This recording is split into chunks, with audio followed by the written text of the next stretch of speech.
Un cordial saludo para todos nuestros amigos y amigas que nos están acompañando aquí por BioChannel, tu canal, en tu programa Punto de Encuentro. Gracias por estar aquí junto con nosotros el día de hoy, en una entrega más de esta extraordinaria carrera que hemos estado tratando de desarrollar que tiene que ver con la serie de Moisés. Hace 8 días estábamos tratando la vara y todas las implicaciones culturales y en el contexto idiosincrático de los pueblos mesopotámicos y la importancia que ello tiene dentro del marco bíblico. Hoy vamos con Éxodo capítulo 18, cada vez más cerca de eventos extraordinarios en esta narrativa. Y el tema de hoy tiene que ver con un personaje bastante particular. Es Jetro, también llamado Reuel, pero también tiene otro nombre. Y lo vamos a ver en un momento en las escrituras. Así que nuestro tema para el día de hoy es el Madianita. Reuel de Madián. ¿Y por qué es tan importante en el marco bíblico? ¿Por qué aparece aquí en el texto del libro de Éxodo en el capítulo 18? Pues sin mayores detenimientos en esta noche o en este momento, vamos a seguir nuestra temática para que podamos comenzar. Quiero que noten lo que nos dice aquí el texto.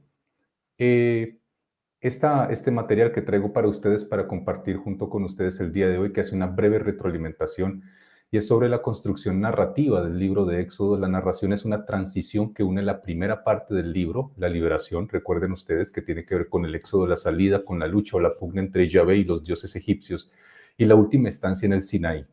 El camino de 3 días por el desierto, lo encontramos en el 15:22. Ya lo anunció Yahvé, Dios, al llamar a Moisés en el 3:18. ¿Recuerdan? En la zarza ardiente. En el desierto el pueblo afronta nuevos peligros, necesidades de orden natural, tienen hambre, tienen sed. Eso lo encontramos en el capítulo 17 de manera particular.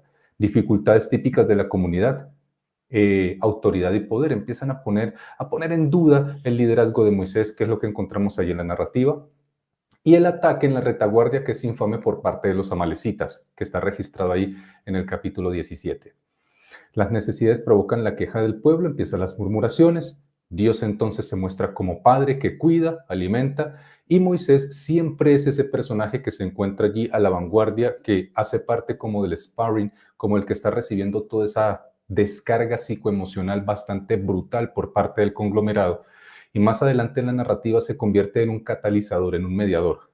Y eso hace que la narrativa se vuelva mucho más interesante, por supuesto.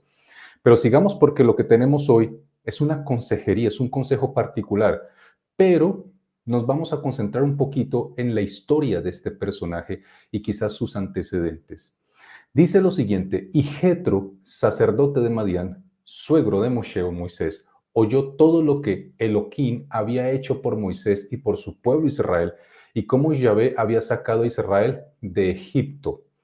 Y Jetro, suegro de Moisés, tomó a Séfora, mujer de Moisés, después de haber enviado a su padre y a sus 2 hijos. El nombre de uno de ellos era Gersón, porque había dicho: forastero he sido en tierra ajena. Antes de seguir, detengámonos un poco en estos 3 primeros versículos que encontramos aquí. Es muy importante que recordemos lo que ha sucedido hasta este momento. Moisés está liderando un pueblo que tiene muchas dificultades de socialización y comprensión. De hecho, vienen de estar casi 215 años en un proceso de privación emocional y han sido agredidos en su psicoemocionalidad.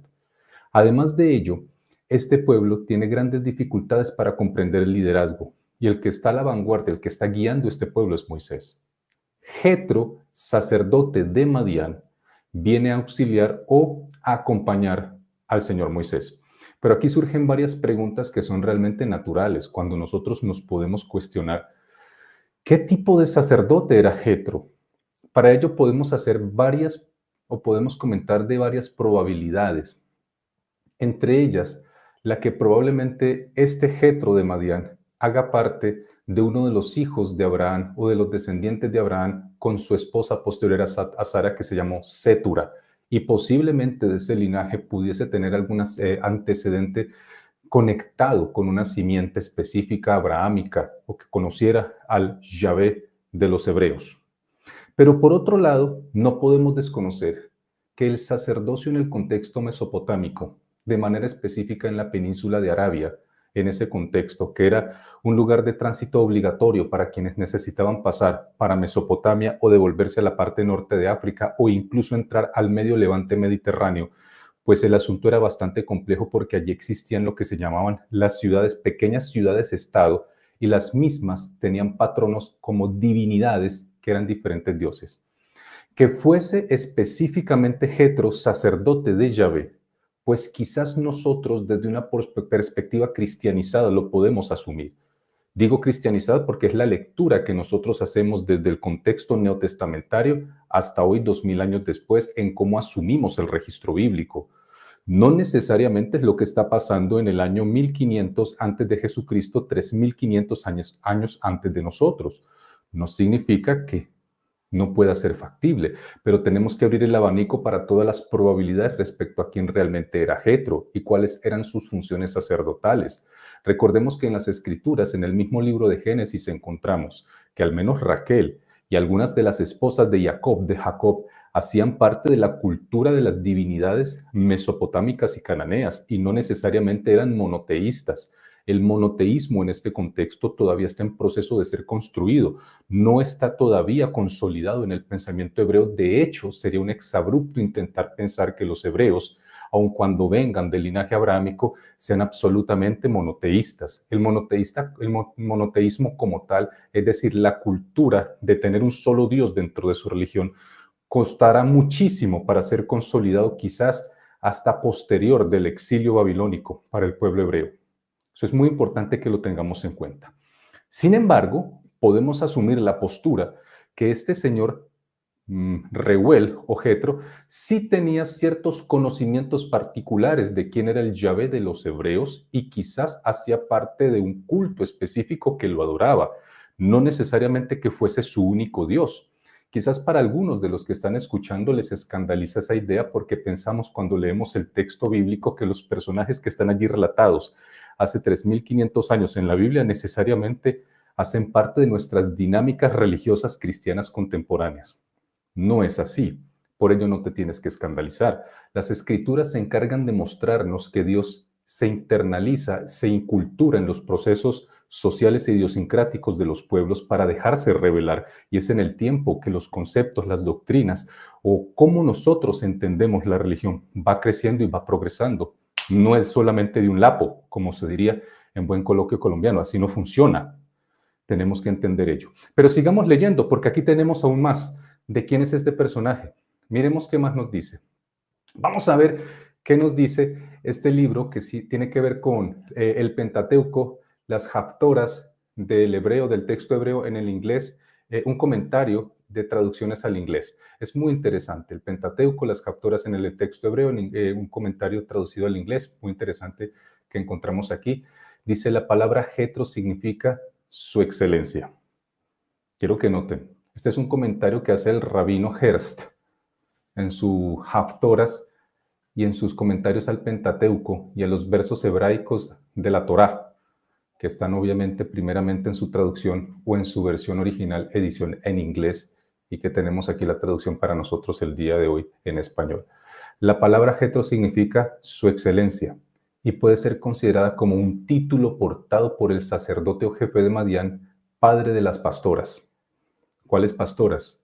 Recuerden ustedes que Moshe encontró a su esposa cuando ellas estaban siendo perturbadas por unos beduinos que las fastidiaban y Moisés fue un gran héroe. De allí fue que su esposa eventualmente se va a enamorar de él, para que lo tengamos en cuenta. Pero esa palabra Jetro pareciera que en el contexto mesopotámico, específicamente madianita, en la península de Arabia, implica poder, excelencia o un lugar de especial trato. Así que pudiésemos pensar que Jetro, allí específicamente, lo que nos está significando, más que un nombre, posiblemente nos está dando a entender, es un título nobiliario de la época. Pero sigamos, observemos qué más nos dice a nosotros el texto el día de hoy. Vamos a ver qué nos dice Éxodo capítulo 18, versículo 4 y 6. Éxodo capítulo 18, versos 4 al 6. Y el nombre del otro era Eliezer. Devolvámonos un poco para que miremos qué fue lo que nos dijo el texto anterior.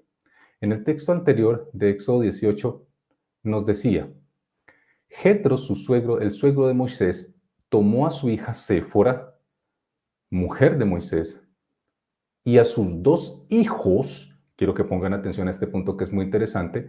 El nombre de uno de ellos era Gerson, porque había dicho, forastero he sido en tierra ajena. El primero se llama Gerson, el segundo se llama Eliezer, la esposa se llama Séfora y el texto hebreo en Shemot o en el Éxodo nos dice que llegó Jetro. Aquí puede haber un juego interesante de palabras que nosotros pudiésemos tener en cuenta y son los nombres que encontramos. Moshe, que viene de la raíz hebraica mashá, que significa extraer, Séfora, luego Jetro, o primeramente Jetro, luego Séfora, luego Gerson y luego Eliezer. Vamos a tratar de entender qué quizás puede existir en la intención comunicativa del escritor del libro de Éxodo cuando nos provee a nosotros esta información. La encontramos en los 4 primeros versículos del texto del capítulo 18 de Éxodo. Sigamos ahora sí, miremos qué nos sigue diciendo el verso 4. El verso 4 dice, el nombre del segundo, el primero era Gerson, el segundo era Eliezer, porque dijo, el Dios de mis padres es mi ayuda y me libró de la espada de Faraón. Luego dice, y Jetro, suegro de Moisés, llegó con los hijos y la mujer de éste a Moisés en el desierto donde había acampado junto al monte de Dios. Y dijo a Moisés, yo, tu suegro Jetro, vengo a ti con tu mujer y tus hijos junto con ella. Recuerden, está Moisés, Jetro, su esposa, sus 2 hijos y sus nombres que cobran una importante relevancia en la narración que tenemos el día de hoy. Sigamos notando qué nos dice el texto. ¿Qué más nos dice el texto en los siguientes versos? Miremos. Dice el verso, yo quiero que noten algo interesante que ustedes van a notar aquí. Vamos a hacer un traspaso intertextual. Nos vamos a ir a otra cita inesperadamente. Y yo quiero que notes que dice, entonces dijo Moisés a Hobab, hijo de Raguel, madianita, su suegro, nosotros partimos para el lugar del cual Yahvé ha dicho, yo os lo daré, ven con nosotros y te haremos bien, porque Jehová ha prometido el bien a Israel.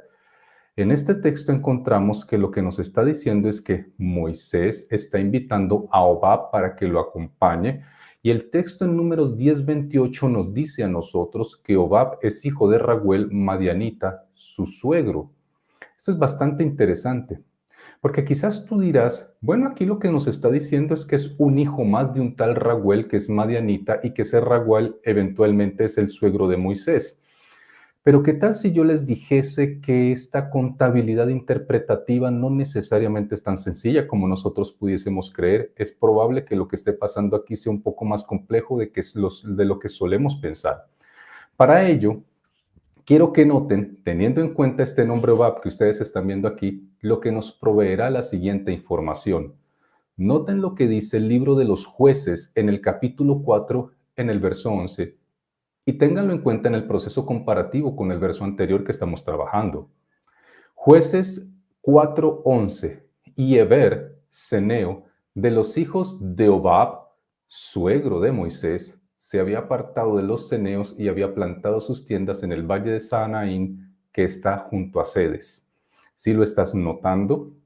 Pareciera que las mismas escrituras nos están dando una nueva información y de alguna manera, quizás a estas alturas, para quienes ya estamos conectados aquí en Punto de Encuentro, estaríamos haciéndonos algunas preguntas que son completamente lógicas y relevantes. Espérate un momento, Mario, ¿de qué nos estás hablando? ¿No que se llama Jetro? Si mucho lo acepto, lo conozco como Reuel y ahora se llama Hobab o Shobab, realmente en hebreo. ¿De qué nos estás hablando? Bueno, permítanme decirles que esto muchas veces no es tan fácil de dilucidar. Hay varias probabilidades que podemos nosotros tener aquí. Volvamos a leer la cita anterior para que nos demos cuenta de lo que estamos hablando. Entonces dijo Moisés a Hobab o Shobab, hijo de Raguel, madianita, su suegro, nosotros partimos para el lugar del cual Yahvé ha dicho, yo os lo daré. Ve con nosotros y te haremos bien, porque Yahvé ha prometido el bien a Israel. Una lectura general, tal como nosotros lo vemos, nos daría a entender que Hobab parece ser un hijo de un tal Raguel que suena muy parecido a Reuel, que eventualmente asumiríamos que es el mismo Jetro, que eventualmente es el suegro de Moisés. Y de una manera sencilla, al leer la traducción al español, diríamos, pues eventualmente allí no está diciendo de ninguna manera que Jobab sea ningún suegro de ningún Moisés. Más bien dice que es hijo de Raguel, que es el verdadero suegro de Moisés. No necesariamente es lo que la cita está diciendo, empezando porque muchos de nosotros tenemos un problema cuando nos aproximamos al texto bíblico. Ya lo sabes. Y es exactamente lo que estás pensando. Leemos traducciones. Al leer traducciones, nosotros perdemos mucho de la intención original comunicativa en el texto hebreo. En la construcción gramatical que tenemos aquí en el texto hebraico, a decir verdad, no tenemos absoluta certeza de que se esté mencionando de manera contundente que Jobab efectivamente no sea el suegro de Moisés. Quizás lo que puede estar diciendo es que Jobab, hijo de Raguel, que también es madianita, es el suegro, no Raguel, sino Jobab de Moisés. Es una manera de entenderlo a través de lo que se llama en el castellano, en la gramática, los diferentes tipos de casos. Caso dativo, caso genitivo, y aquí podemos encontrar un caso particular en el español, o quizás también en el hebreo. Lo que estamos viendo es que se acredita lo que está pasando aquí a Jobab, quien posiblemente sí es el suegro de Moisés. Y Raguel posiblemente es un abuelo, es decir, el papá de Jobab, que a su vez es el suegro de Moisés, y Raguel posiblemente pueda ser el padre ancestral que encontramos para Moisés y para la mujer de Moisés. Usted dirá, ¿qué enredo es este? Permítanme, se los presento de la siguiente manera. Volvamos a leer la cita que previamente les había presentado. Devolvámonos un poco. La cita que encontramos en el libro que estamos aquí leyendo. Vámonos un momentito atrás. Y ustedes van a darse cuenta de lo siguiente. Vamos otro poquito más para atrás. Allí, en el libro. Quiero que noten algo que nos está diciendo el doctor J.H. Hertz, que a su vez es rabino y es experto en lo que se conoce como lenguas semíticas del Antiguo Testamento, en su análisis de las haftoras hebraicas de la Torá hebrea. Quiero que notes esto. La palabra Jetro significa su excelencia, es decir, es un título nobiliario en el contexto mesopotámico, número 1. Puede ser considerada como un título que portaba el sacerdote o jefe de Madián, padre de las pastoras. El título, no el nombre. Ahora, quiero que noten lo que él sigue diciendo.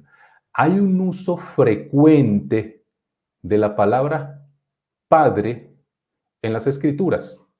Cuando tú vas a Génesis 27:10 al 12 y 32:5, 32:9, perdón, te das cuenta que cuando se utiliza la palabra padre en el contexto semítico o mesopotámico no se refiere al engendrador directo de una persona. Muchas veces se hace referencia a su antecedente o su antepasado, que es bastante relevante. Un ejemplo típico lo encontramos incluso en el uso en el primer siglo de la era cristiana por parte del judaísmo más tardío en los días de Jesús. Cuando Jesús, por ejemplo, en el capítulo 8 de Juan se refiere a Abraham como vuestro padre Abraham, no está haciendo una referencia a que los haya inseminado directamente hace unos años atrás. Es una referencia a que es el ancestro, el antecedente ancestral, perdón, que es relevante, que está significando para ellos. Esa es una probable respuesta a la teoría de quién es este Jetro, que a su vez es Reuel, que a su vez es Shobab. ¿Es o no es? Bueno, el asunto se nos pone bastante interesante. Recuerden ustedes que Punto de Encuentro no pretende dar la última palabra ni decirte qué pensar. Tú puedes estar en completo desacuerdo y de hecho te invito a que disientas de los puntos que se pueden presentar aquí. Sin embargo, te invito a que disientas con argumentación. No disientas solo por enojo, no disientas solo porque te parece. Aprendamos a hacer disentimiento a través de la lectura y el pensamiento crítico con altura, como lo merece el aproximarnos al texto bíblico. Pero no significa que Reuel no pueda ser eventualmente el papá directo de la esposa de Moisés o ser el mismo Jetro, cuyo nombre significa un título nobiliario, y que Shobab eventualmente sea un hijo de él. Lo que sucede es que no es tan sencillo hacer las interconexiones parentales o filiales en las escrituras como solemos creerlo, empezando porque ellos no consolidaban sus relaciones familiares o parentales como lo hacemos nosotros hoy día de manera muy básica y sencilla. obedecía a otro tipo de estructura psicosocial y cultural que quedó en el tiempo hace 4.000 a 3.500 años, y la Biblia no fue escrita en español colombiano o en español latinoamericano, ni en inglés ni en alemán, sino en un idioma que se llama hebreo, que obedece a lenguas semíticas que son conocidas como paleosinaíticas, más antiguas que la moda de caminar a pie. Así que, para que lo pensemos, hay retos interpretativos que encontramos en las escrituras. Así que este Jetro nos propone un reto. ¿Es Jetro el mismo Reuel o el suegro de Moisés, Shobab? Y Jueces 4:11 nos lo dice, en fin, para que lo pensemos. Pero he abierto un abanico de posibilidades sin decir cuál sea necesariamente, obligatoriamente, el que tú debas considerar como único y exclusivo, como una probable interpretación. Pero sigamos, porque esto no puede quedar aquí. Indistintamente, ¿cuál es el suegro de Moisés? Lo que sí nos dice el texto es que Jetro, cuya nominación Jetro a estas alturas creo que ya sabemos que no es un nombre, es un título, es lo que estamos encontrando aquí, es la titulación con la cual es catalogado conforme el contexto, o más bien la cultura mesopotámica en su momento. Pues allí dice lo siguiente. Volvámoslo a poner en pantalla. Devolvámonos. Dice, sigamos. Uno más, por favor. Entonces dijo Moisés a Jobab. Bueno, ya pasamos por ese. Sigamos. Ahí está el de Jueces 4:11, que nos pone a pensar y que nos pone a dar vueltas interpretativas. Esto es lo interesante de las escrituras. Nos pone a nosotros un pique tan interesante y tan sabroso para que tratemos de encontrar las respuestas. Pero aquí quiero invitarlos a ustedes para que analicemos lo siguiente. Esto que es, digámoslo así, gracias a este material que tenemos aquí del Dr. Robert Rick Duke, que nos ayuda un poco en su Biblical Hebrew Aramaic Dictionary. Él nos ayuda un poco en su experticia semítica de las lenguas del Antiguo Testamento para que nos aproximemos a algunos significados. Vamos a dejar eso allí en remojo, si Reuel es el mismo Jetro, si Shobab era el suegro o no. Vamos a dejar esa tareilla abierta para los amigos punto de encuentro. Quizás la próxima entrega damos un atisbo, una aristita más. Regalamos aquí con mucho cariño por parte del programa. Pero ahora concentrémonos en algo bastante interesante. Vamos al significado específico de los nombres. Retornemos al anterior. La anterior nos habla a nosotros de Reuel. Yo quiero que noten lo que significa Reuel, indistintamente quién llegó a Moisés. En Éxodo 18, cuando están ahí en las faldas del monte Joreb o el monte Sinaí, están allí, están cercanos en la proximidad. Reuel en hebreo significa el amigo del Dios Él. A propósito, porque necesitamos entender que Él es una divinidad mesopotámica típica, es un Dios. No el Dios necesariamente hebraico que nosotros conocemos, es un Dios del panteón de las divinidades y tiene mujer, se llama Inanna. Pero este no es el Dios bíblico, por supuesto. Sin embargo, de ese nombre Él proviene, como en las lenguas paleosemíticas, paleosinaíticas del hebreo posterior que nosotros conocemos en la Biblia, asume el nombre de Él y se lo acredita al Dios hebreo, llamándolo el Elohim, el Elohim, y lo llama Yahvé. Yahweh Elohim. Muy bien. El amigo del Dios Él, el amigo de Elohim, desde el judeocristianismo, es lo que nos está diciendo el texto. Pero yo quiero que noten lo que significa Shobab o Jobab, la segunda alternativa de suegro de Moisés. No estoy diciendo que lo sea, solo estoy diciendo que una alternativa interpretativa abierta, no la podemos cerrar. Significa el amado o favorecido. Con ello vamos a hacer un juego onomástico a través de los nombres el día de hoy, que yo creo que va a ser muy interesante y que encontraremos muy lindo en el capítulo 18. Moisés está cansado, está extenuado, necesita ayuda. Es un hombre que ha pasado grandes dificultades y el hecho de que él esté guiando un pueblo a través del desierto implica que Yahvé, un Dios de misericordia y bondad, absolutamente diferente al panteón de las divinidades cananeas y egipcias, lo ha llamado de un sagrado monte. En la cumbre del Oreb lo llamó desde una zarza que ardía y no se consumía. Él le ha creído a Yahvé. Como hace 8 días vimos, Yahvé le ha provisto una vara extraordinaria a través de la cual revela su poder. Pero Moisés es un hombre común como los demás. Tiene defectos, tiene tristezas, como también tiene virtudes. Es un caminante, es un peregrino, es errante de la vida como muchos de nosotros. Y Moisés necesita ayuda, porque él no lo sabe absolutamente todo. Y en este contexto de liderazgo, palabra particular y tan bonita que utilizamos hoy día, pero no necesariamente bíblica, aunque no lo creas, la palabra liderazgo no está en la Biblia, aunque sí están descritos muchos de sus principios. Este Moisés necesita apoyo y necesita ayuda. Y sobre todo, contacto familiar. Si existe algo que inspira, motiva e infla el corazón del ser humano para que encontremos aquella chispa de acción que necesitamos, es sentirnos absolutamente cercanos a nuestro contexto familiar, aquello que nosotros amamos.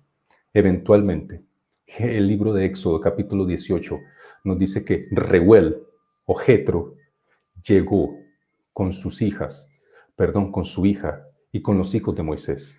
La reunificación familiar. Qué importante. ¿Cuánto vale la familia? ¿Cuán valioso, cuán enorme es el valor de tu familia? Sean 2 o 3, sean 10 o 15, tengan defectos o virtudes, la familia tiene un significado vital.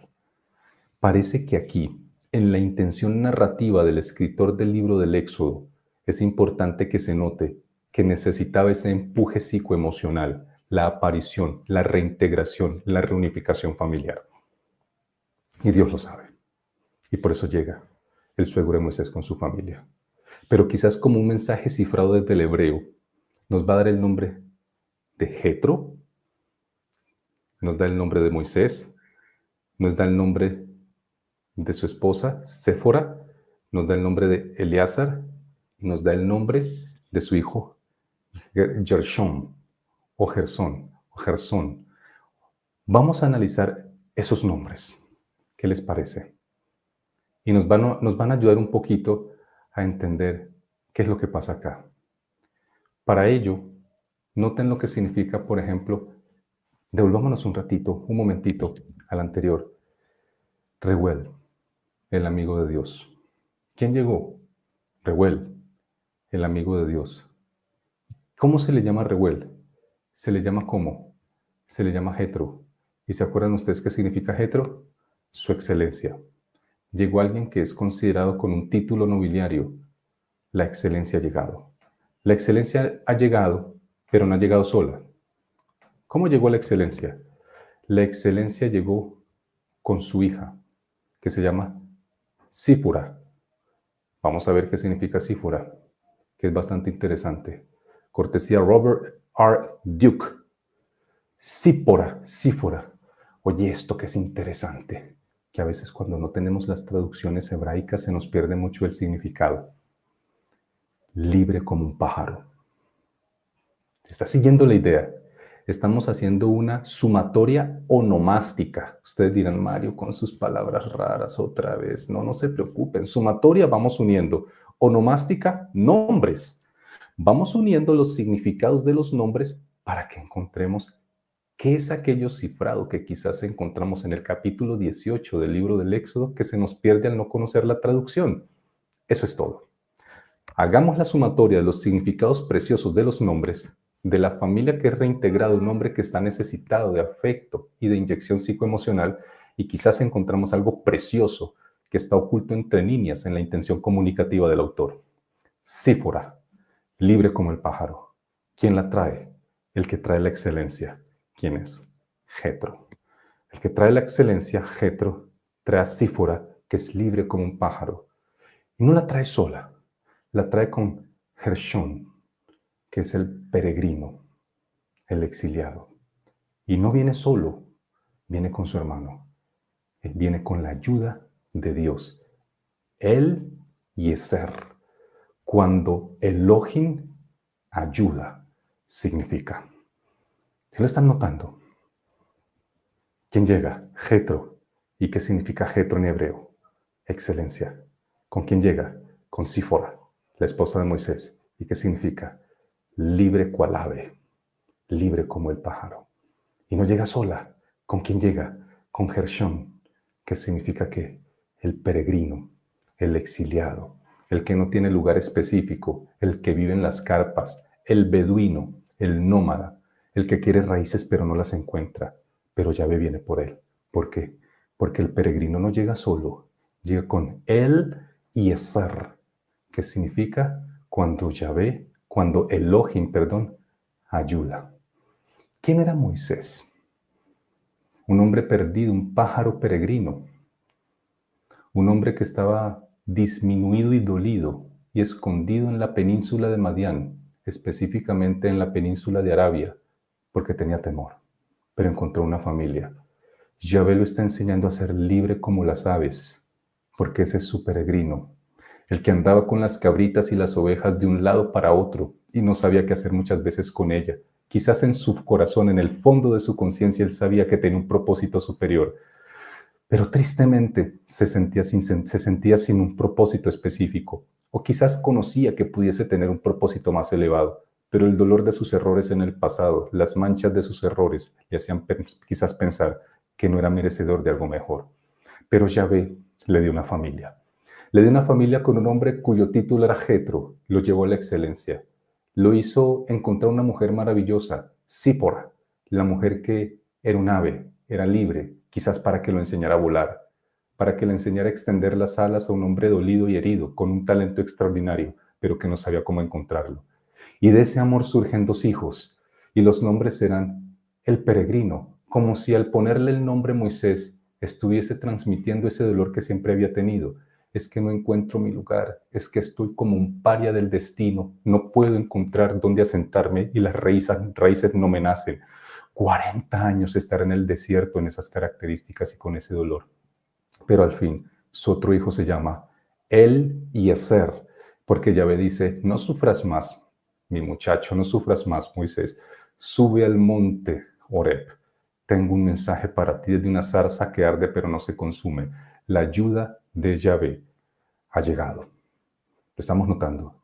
En los nombres de de Éxodo 18, encontramos un mensaje cifrado hermoso y bellísimo, solamente que como leemos en español, se nos puede estar pasando lo probablemente cifrado que encontramos en la intención comunicativa onomástica del hebreo al ponernos a nosotros los títulos o los nombres de los personajes que se encuentran aquí. Es bellísima la intención de la Biblia. Ahora notan por qué conocer quizás un poquito el significado o algunas traducciones de las lenguas originales que tenemos en las Sagradas Escrituras enriquecen el saber, nos hinchan el corazón, nos inspiran y nos ayudan a ver a Dios mucho más bonito y sobre todo a vivir con mucha más esperanza. Pues aquí está. Qué bello mensaje. Además de la integración familiar, está el hecho de que su suegro, excelencia, su esposa, el ave peregrina, su hijo, el exiliado y su hijo, la ayuda de Dios, sus nombres sean mensajes de un Dios que le dice que lo ama, que está con él y que está para él, aún en el significado mismo de quienes lo rodean.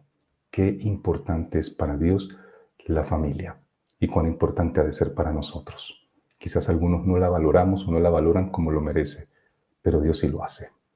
Él es nuestra familia. Pero sigamos porque aquí la noticia, el tema no ha terminado.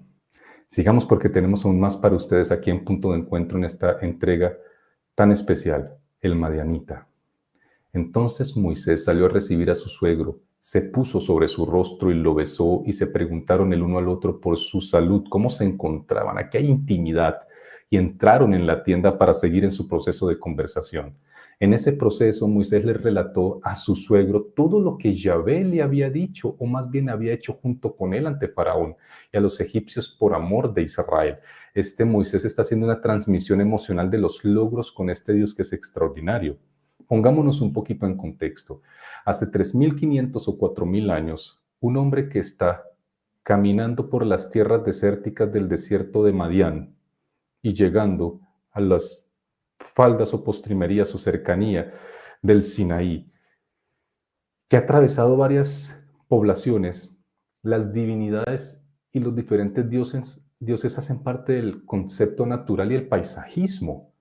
Ahora Moisés le está diciendo cuán importante es para él descubrir que este Yahvé es más poderoso que las divinidades egipcias y que este Yahvé es más poderoso que las percepciones divinas de los cananeos. Este Dios es diferente. La palabra clave que se encuentra aquí, lo que Yahvé hace, lo hace por amor. El amor es una palabra que es hegemónica en Yahvé. Él es especial, Él ama, Él construye afectos, Él ama los vínculos, Él interviene por procesos afectivos, Él no necesita que le estén quemando holocaustos solo para que le disminuyan la ira. A Él le encanta construir vínculos psicoafectivos y me lo ha demostrado. Me pasó un pedazo de vara seca. Mira este chamizo con el que ando. Ni te imaginas, Jetro, con este chamizo lo que he logrado. Lo extendí, se abrió el mar. ¡Se abrió el mar, por Dios! Y luego lo volví a cerrar con un chamizo seco. Este Yahvé es diferente. Moisés empieza esa narrativa tan increíble de hablar que la libertad es un proceso del vínculo. Por eso Moisés habla del amor. No se puede ser completamente libre si no amas. El amor es parte vital, fundamental e inalienable. No lo podemos quitar del ser libre. No existe libertad sin el amor. Y entonces Jetro, al escuchar esas narraciones increíbles de Moisés, dice el verso 9, se regocijó de todo el bien que ese Dios nuevo que están empezando a observar, que quizás él conoce por antecedentes patriarcales, de la oralidad ancestral, de sus días previos o primitivos, de las percepciones abrahámicas, es muy probable. Pero por primera vez están dándose cuenta que cómo se manifiesta es tan sobrenatural e increíble, que el mismo Jetro está obnubilado, está maravillado de esta historia. Hágame el favor, esto es una cosa del otro mundo. ¿Y quién le está contando esta historia?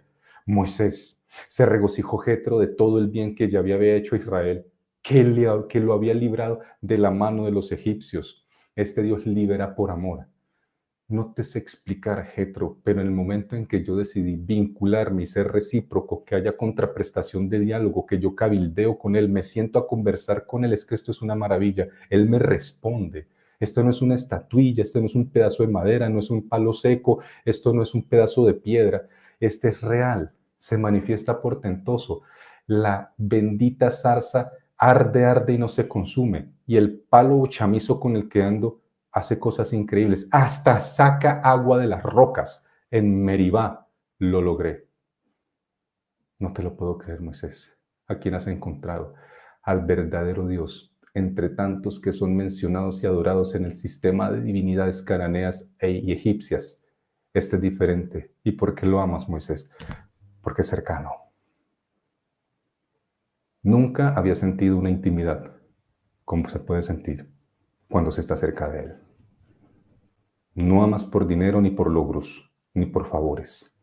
Quizás lo que sentirás máximo es satisfacción, pero el amor es algo diferente. Y con este Dios se construye amor. Y sigue diciendo el texto, para que lo notemos, lo que sigue pasando acá. Y Jetro exclamó, bendito sea Yahvé que os libró de la mano de los egipcios y de la mano de Faraón. Él ha librado al pueblo de la mano de Egipto. Ahora yo sé que Yahvé es mayor que todos los dioses. Ojo, léalo conmigo, por si usted está diciendo, Mario, herético, mentiroso, ¿cómo se te ocurre decir que hace 3.500 o 4.000 años en Mesopotamia era un contexto de divinidades y que era un concepto prácticamente politeísta? Pues es que el mismo texto bíblico lo dice, por favor, no se enoje. Antes de enojarse, lee un poco más el texto junto conmigo y nos damos cuenta que allí encontramos la evidencia suficiente. Ahora sé que Yahvé es mayor que todos los dioses. No dice que sea el único y que los demás sean falsos. Dice que lo ve mayor que todos los demás. No está desarticulando los demás. Es que los demás dioses hacen parte natural de la construcción de su imaginario. El problema es que nosotros cometemos un error, mis apreciados amigos. Pretendemos que ellos piensen como pensamos nosotros hoy, 3.500 años después. No puede ser posible. Eso es de hecho injusto y agresor al concepto cultural y de hecho nos desmorona y nos desdibuja la probabilidad de hacer una mejor interpretación al acercarnos al texto bíblico, especialmente al texto hebraico o semítico. Ahora sé que Yahvé es mayor que todos los dioses, pues en aquello en que se ensoberbecieron, él prevaleció contra ellos. Entonces Jetro, suegro de Moisés, tomó holocaustos y sacrificios ¿para quién? Para Elohim. Y llegó Aarón con todos los ancianos de Israel a comer con el suegro pan junto con Moisés delante de Elohim. Esa comida es una comida pactual. Más adelante, si siguen conectados con nosotros en nuestra próxima temporada 2025, vamos a empezar una nueva entrega que es Pactos. Así que no se lo pierdan. Sigan diseminando, por favor, lo que es el link, el enlace, sigan contando sobre lo que hacemos aquí en Punto de Encuentro y nuestra honesta y sincera aproximación al texto, porque viene una temática, aquí les estamos dando la primicia, pactos.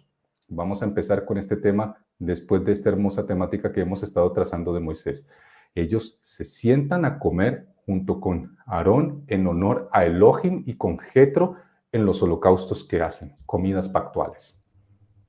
¿Cómo es eso de comidas pactuales? Bueno, vas a tener que seguir conectado junto con nosotros aquí en Punto de Encuentro en BioChannel para que podamos juntitos aprender sobre este tema. Aquí hay algo increíble, están celebrando, pero viene una recomendación que le va a dar el señor Jetro a su yerno. ¿Cuál será? Notemos. ¿Qué nos dice el texto? Y sucedió el día siguiente que Moisés se sentó a juzgar al pueblo, porque el pueblo se presentaba delante de Moisés desde la mañana hasta la tarde, era realmente extenuante, algo realmente difícil para el señor Moisés, muy complejo. Sucedió el día siguiente que Moisés se sentó a juzgar al pueblo porque el pueblo se presentaba delante de Moisés desde la mañana hasta la tarde y viendo el suegro de Moisés todo lo que él hacía para el pueblo, dijo, oye, pero tú realmente te estás quemando, mi querido yerno. ¿Qué es esto que haces con el pueblo? Estoy viendo que de mañana, tarde, mediodía, hasta la noche, muy entrada la noche y la oscuridad, tú sigues atendiendo a las personas. Esto no es saludable para ti. ¿Por qué te sientas tú solo? Creo que no estás comprendiendo que el asunto debe ser más un proceso de administración por delegación que por solamente homogeneidad o liderazgo autócrata. No puede funcionar así, mi querido Moisés. Hay que cambiarlo. ¿Por qué te sientas tú solo y todo el pueblo se presenta ante ti desde la mañana hasta la tarde? Creo que esto eventualmente te va a reventar. Y respondió Moisés a su suegro, porque el pueblo viene a mí para consultar. ¿A quién? A Elohim. Ahora aquí a estas alturas, ¿quién es Moisés? Moisés es el intermediario entre Yahvé y el pueblo, eso es indiscutible. Pero quiero que entendamos algo que es muy importante. Indistintamente cuál sea tu categoría religiosa, indistintamente cuál sea tu cargo dentro de la comunidad, indistintamente si eres diácono, anciano o pastor ordenado, esto no tiene que ver con categorías jerárquicas. Un problema que tenemos nosotros en la percepción del cristianismo contemporáneo es que jerarquizamos las conductas de servicio, de labor y de trabajo dentro de las comunidades eclesiásticas cristianas. La jerarquización tiene aspectos positivos en la administración que no podemos desmeritar o demeritar. Eventualmente lo que necesitamos comprender es que el sistema administrativo con el cual nosotros tenemos que aprender a fungir no tiene que ver con superioridad, sino con servicio.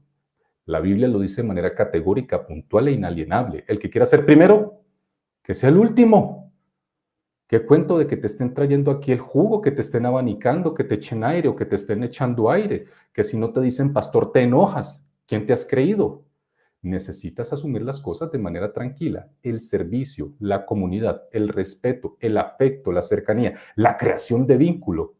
El crear afecto social con las personas hace muchísimo más que pretender tener categorías de superioridad dentro del proceso de servicio en la iglesia o en las comunidades religiosas o las comunidades sociales que tú desarrolles. Eventualmente Moisés, quizás no categorizándose en la superioridad, estaba equivocado. ¿Por qué? Porque él dice en el verso 16 al 19 lo siguiente, Noten junto conmigo, ¿qué es lo que le pasa? Cuando alguien tiene un asunto, viene a mí. Y yo juzgo entre un hombre y su prójimo y les doy a conocer los estatutos de Dios y sus leyes. Ojo aquí que las leyes todavía no hacen parte de un sistema escritural específico, no han llegado al Sinaí y los 10 mandamientos o los misbah de Yahvé no han sido entregados a Moshe para que los baje y los entregue o los delegue. Pero él es el vocero del Elohim de Yahvé, del Dios hebreo que los sacó con mano fuerte de Egipto y les hizo atravesar el Mar Rojo, abriéndolo con mano portentosa. Él se ganó ese lugar, pero a la vez se ganó una carga, que él juzgue hasta los casos más diminutos. Entonces el suegro de Moisés le dijo, no es bueno lo que tú haces, desfallecerás, no solo tú, sino este pueblo que está contigo, porque el asunto es demasiadamente pesado para ti, Moisés. No podrás hacerlo tú solo. El asunto de crear comunidad o hacer discipulado, de hacer servicio, de proyectar el evangelismo, no tiene que ver con el talento de una sola persona. Es un efecto dominó donde involucramos a todos los demás, indistintamente sus capacidades e incluso sus errores. Esto no tiene que ver tanto con la perfección como el deseo de accionarse en pro de tener mejoras en el proceso de ayuda y crecimiento de la comunidad. Pero tenemos que aprenderlo y a veces lo aprendemos a las malas. Dice, esto es muy duro, no podrás hacerlo tú. Oye ahora mi voz, en otras palabras, escúchame, no seas necio, te aconsejaré. Y Elohim, que sea él contigo. Representa tú al pueblo ante Elohim y lleva tus asuntos ante Elohim. Sin embargo, te doy una recomendación final. Y aquí es donde viene esto tan interesante. Amonéstalos con los estatutos y las leyes. Dado que tú ya conoces previamente algunos estatutos y leyes que Yahvé te ha dicho, pero que también en el contexto psicosocial o el entorno cultural conoces y sabes que Yahvé los avalaría, eso lo estaremos hablando más adelante, y amonéstalos con los estatutos y leyes que tú conoces, cuáles son adaptativas para que puedan ser utilizadas en el pueblo, para que les dé un orden, para que les dé a ellos elementos limítrofes de su conducta en la construcción de su ética social. Sigue hablándoles de esos estatutos y leyes. Hazles saber el camino en que deben andar y la obra que deben hacer. Pero escoge tú mismo entre el pueblo aquellos hombres que tengan valor, que sean idóneos. Por favor, haz un proceso de selección, meritocracia de la moral, el valor y la ética de tus hijos, que sean temerosos de Yahvé, hombres que sean honestos y veraces, que aborrezcan el estar recibiendo favores por estar juzgando lo que no les corresponda, que no sean corruptos. Ponlos por jefes de miles, jefes de cientos y jefes de 50 y hasta jefes de 10. Distribúyete, Moshe, para que el asunto pueda generarte mayor cobertura en el servicio y en la diseminación de lo que Jehová quiere para tu pueblo. Crea delegaciones. Juzguen así el pueblo en todo tiempo y sucederá que todo asunto grave, cuando sea realmente difícil, lo traen al board o la junta administrativa directa y tú lo tratas. Y tú haces parte de la comitiva que hablar de ello.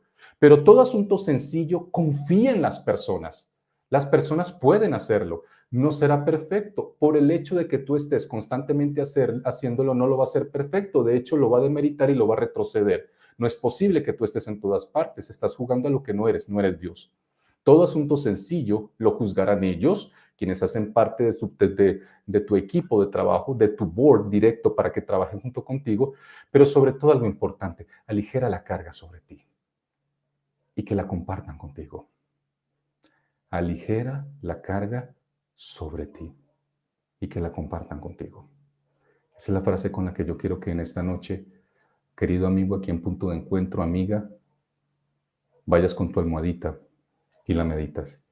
Aligera la carga sobre ti y que la compartan contigo. Quizás tú puedes creer que eres suficientemente inteligente o emocionalmente fuerte para sobrellevar lo que te está pasando. Pero debo decirte que quizás con esta enseñanza nos damos cuenta que no es verdad. No siempre podremos llevar solos el dolor que está oprimiéndonos el corazón o la amargura que día a día despedaza nuestra vida. Aquellas malas decisiones que hemos tomado quizás, las injusticias que nos están rodeando, la falta de oportunidades cuando sabemos quizás que las merecemos, el estar desalentado, desanimado, el no sentir una mano cálida en el hombro o aquellos que se acerquen con la proximidad sincera de querer ayudarnos y servirnos y también servir.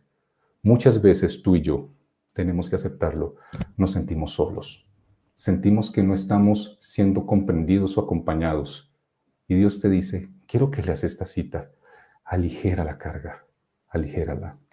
Aligera la carga sobre ti, que la compartan contigo. Por eso existe la comunidad. Una serie de seres humanos imperfectos que tienen tantos errores que muchas veces quisieras darles pellizcos y no volverlos a mirar.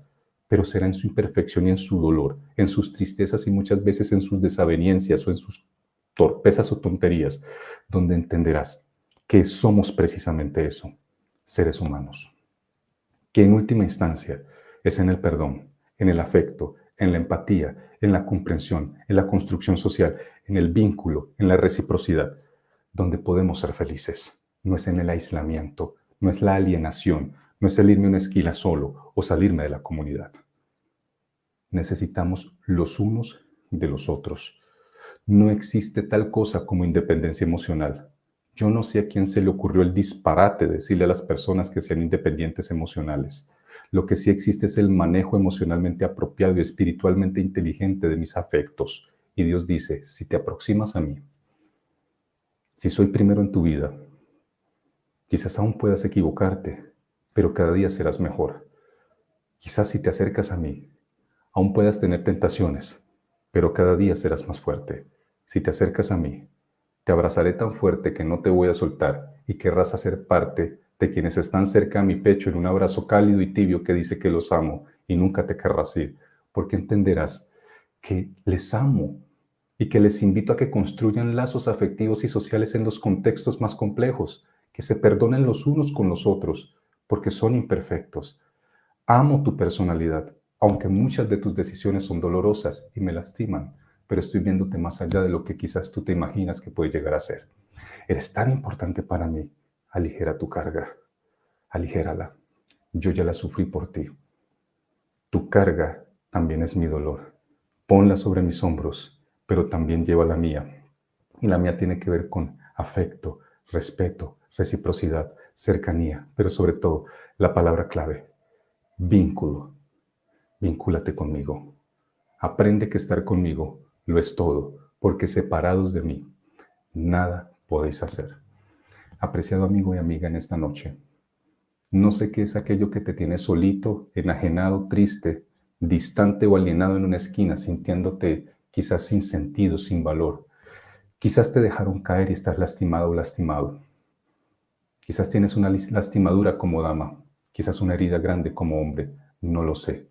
Solo te puedo decir que Dios es experto en las heridas y es extraordinario aligerando cargas y nos enseña cuánto nos puede amar y nos puede enseñar a ser livianos cuando estamos viajando con un peso tan doloroso y nos enseña a amar. Si tú quieres aprender a amar en el contexto del Dios que nos aligera cargas, que tiene misericordia con nosotros, ora conmigo en este momento. Padre nuestro, gracias por ser bueno.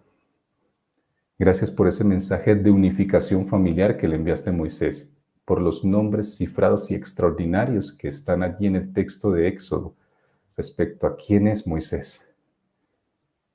Un hombre triste y sombrío, pero que lo llevaste a límites insospechados de liderazgo como ninguno. Quienes estamos aquí quizás seamos muy vulnerables, con errores y con dolores, con vergüenzas y con temores, pero queremos aprender a ser diferentes. Señor, quizás el miedo nos vaya a seguir acompañando hasta el mismo momento final de nuestra vida, pero que no sea el miedo el que nos separe de ti. Enséñanos a vivir con temor, absolutamente agarrados de ti, aunque nunca se fuera, que no nos soltemos jamás de tu mano. En el nombre de Jesús oramos. Amén. Apreciados amigos, Dios me los bendiga grandemente. Estamos cerca al Sinaí, pero cerquita de agarrar esas piedras escritas por el propio dedo de Yahvé. No te lo puedes perder. Nos vemos dentro de 8 días. Bendiciones para todos.